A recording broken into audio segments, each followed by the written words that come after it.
All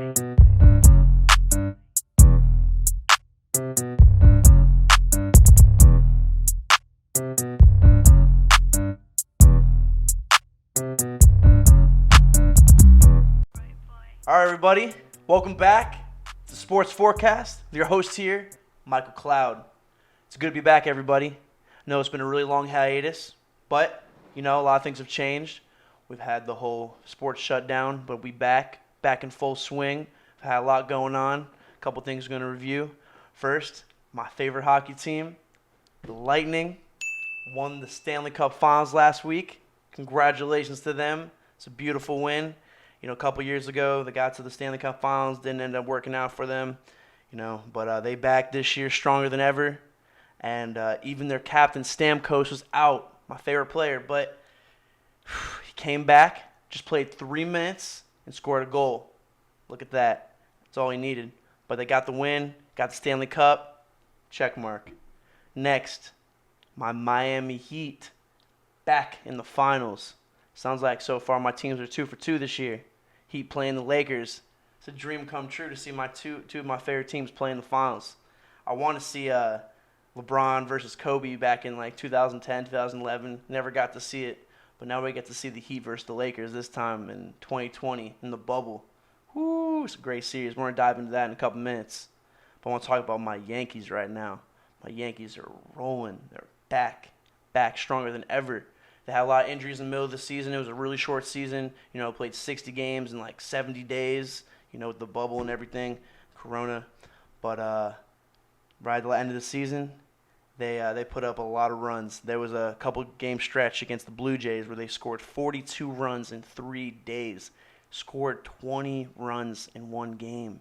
That's crazy.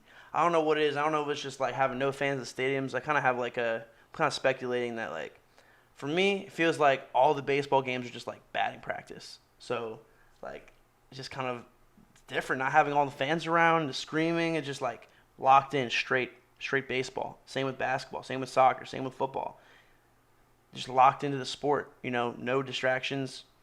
That's what it is. But the Yankees are off to a hot start in these playoffs. 2-0 before October even started. Cleaned out the Indians. Easy sweep. Garrett Cole in Game 1 pitched. That's why we brought him in for the playoffs, to win us championships, to bring us that coveted 28th title. 7 innings pitched, 13 strikeouts. Not a bad first start. Giancarlo Stanton, 2 home runs in the series so far. He's off to a great start. That's why we brought him in a couple years ago. All the pieces are coming together. And then, can't forget about the one and only DJ LeMahieu, the reigning now AL batting champion. First player in MLB history to win the batting title in both leagues, the National League and the American League, when he used to play for the Rockies. What a weapon we have. Having Gleyber Torres, DJ LeMahieu, Aaron Judge, Gary Sanchez. Ooh, can't forget about my boy, though. Well, anyway, back to it. The Yankees just came off a Game 1 victory. Garrett Cole pitched his second game with the Yankees in the playoffs. Another great start. 6 innings pitched, 8 strikeouts. It all came down to the 9th inning, though. We had a nice little 4-3 lead actually going into the inning. Put up another one, made it 5-3. And then guess who came up to bat? Giancarlo Stanton. Another home run. Grand slam this time, baby. 9-3. Blew the game open. Had Aroldis Chapman warming up in the pen. Got to sit him down, though. Didn't even need him. No longer a safe position. Yankees are looking really strong. They've scored 10, 12, and 9 in these playoffs. So their bats are alive. The Bronx Bombers are back, and they're ready to take another title home to New York, baby. Let's go. Now, let's talk about the Lakers and the Heat. Ooh-wee! It's been a great series so far. I mean, Game 1 was a little disappointing. We started off 13-point lead. He went up in the first quarter. Then the Lakers came back in the first quarter and got rid of that 13-point lead.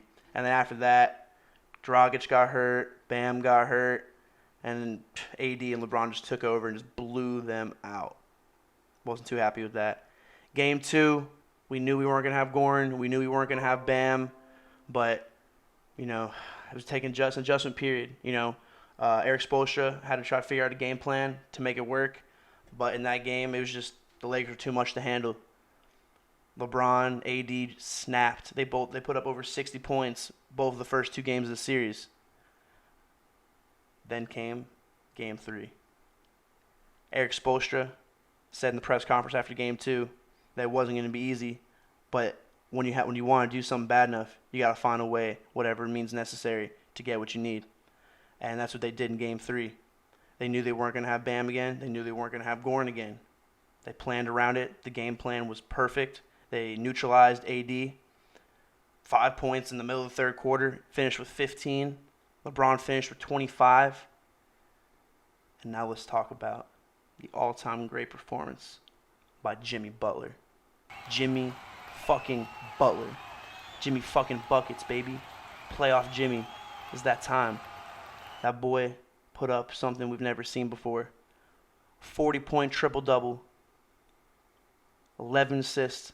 13 rebounds. Excuse me. I believe it actually was 13. Yeah. 13 assists, 11 rebounds, 2 steals. First of all, that is the first time in NBA history, well, in LeBron's career, should I say, that in the finals against LeBron, that someone has put up better stats than LeBron in a finals game. More points, more rebounds, more assists. That was the first time in NBA history that, actually was the third time in NBA history, but first time that player won with a 40-point triple-double in the finals. The only other 2 players to do it was the one and only LeBron James and Jerry West. But they lost both those games. Another stat I'm going to throw at you. Same thing almost. But this time you had Shaq, Kareem, and Jimmy in the stat. 40-point finals game with no three-pointers. No three-pointers attempted. But this is the first time that the player won. Jimmy Butler's breaking plenty of Heat records. He's looking like the heir apparent to Dwayne Wade. Dwayne Wade told them that he was the guy, and they brought him in. And I was listening to a little interview last week, Eric Spoelstra talking about when they brought Jimmy in for dinner, interviewing him, asking him questions, telling him about the Heat culture and everything. Before they could even offer him a deal, he said, "I'm in. Where do I sign?" He was buying into the culture from day one. Jimmy Butler embodies what the Miami Heat culture is.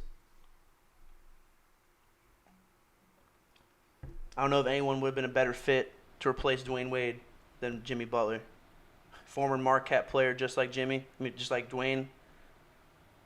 Wow, I'm beyond impressed. I'm just so excited to have Jimmy on the team. Building this young team, he can lead the troops. Tyler Hero, Duncan Robinson, Kendrick Nunn, Bam Adebayo. Then you got the veterans, Iguodala and everybody off the bench, Dragic. It's a strong team. No one thought they were capable of getting to the finals. But I've been saying it ever since they made the Iguodala trade. I knew big things were coming. The Iguodala trade was huge. I know he's a defensive stopper, someone that you could put LeBron against, guard LeBron, of course, in the finals if you get that far, which inevitably they did. God. This is the thing, though. The Heat now have a blueprint how to beat the Lakers the rest of the series. Not to say that Frank Vogel and the Lakers won't make adjustments. Not to say LeBron and AD won't make adjustments. They're not going to be more energized, more hype than they were in Game 3 like they were in Game 1 and 2. But now we got Bam coming back for Game 4. Who knows what's going to happen? We got a series ahead of us now. Everyone thought it was about to be a sweep, about to go up 3-0. Series is over. No, I think we're actually in for a series now. I think it's going 6 or 7 games. I originally picked the Lakers in 6. How much of that pains me to say. Trying to be realistic. I love my Heat. But, LeBron and AD are just, when they put their minds to it, they're an unstoppable force. It's hard to beat them. But, this goes to 7. I don't know. Heat might pull off it in 7. I'm going to make a bold prediction. Say if it gets to 7, Heat are taking it in 7. But if not, Lakers probably still got it in 6. But like I said, this changed up the whole series. Game 3 changed the whole series. I mean, without that performance by Jimmy Butler, an all-time great finals performance, he would be down 3-0 right now, and there's no coming back from a 3-0 deficit. So I'm just excited to see the rest of the series. A couple more great games. Probably a little barbecue tomorrow. Excited. All right, lastly, as you guys know, I like to finish off the episode with motivation. Big things are coming. A lot of new changes coming to the show. A lot of things I'm going to be discussing next couple weeks that I've been working on while I've been on my hiatus for so long. But like I said, I'm excited to be back. So, everybody, secrets of life. It's the law of attraction. If you don't know what law of attraction is, it's the secret. All successful people apply it to their life. Look it up. It's a book. There's a documentary on Netflix, actually. I watched it when I was 17 years old. I've been applying it to my life. Never been the same since. You set your mind to stuff. You believe in yourself. You believe in what your goals are. You can attain it. You can get there no matter what. The more you surround yourselves with the things you desire, the more you will get there, the closer you will get to it. I just went to Miami. Just got back from Miami, my second trip to Miami this year, actually. And, I go down there for a couple reasons. It's a beautiful place, weather, beaches, food, women, cars. But when I go down there, since I was a little kid, I've always wanted a Lamborghini. And I swear every time I go down there, there's so many Lamborghinis, Ferraris, foreign whips. And I don't know about you guys, but nothing motivates me more than seeing what I'm trying to get, what I'm trying to keep in my life, what I'm trying to get in my life, So when you apply these principles and you really look into this and you start applying it to your life, I promise you will see differences. But it starts with believing in yourself and loving yourself. A lot of people go through ups and downs. It's been a hard year for a lot of people. Mental health is very important, and believing in yourself and loving yourself is the first thing that starts with. If you want to get to your goals, you have new goals you're trying to achieve. Can't get there if you don't believe in yourself. Because Fam Live says in another episode, if you don't believe in yourself first, who's going to believe in you? So, it is what it is. Well, everybody, thanks again. Really glad to be back on the show. Lots more content coming. Got my new co-host coming in soon. About to be the new Mike and Mike. Be ready, everybody. But again, thanks. I'll see you guys next week.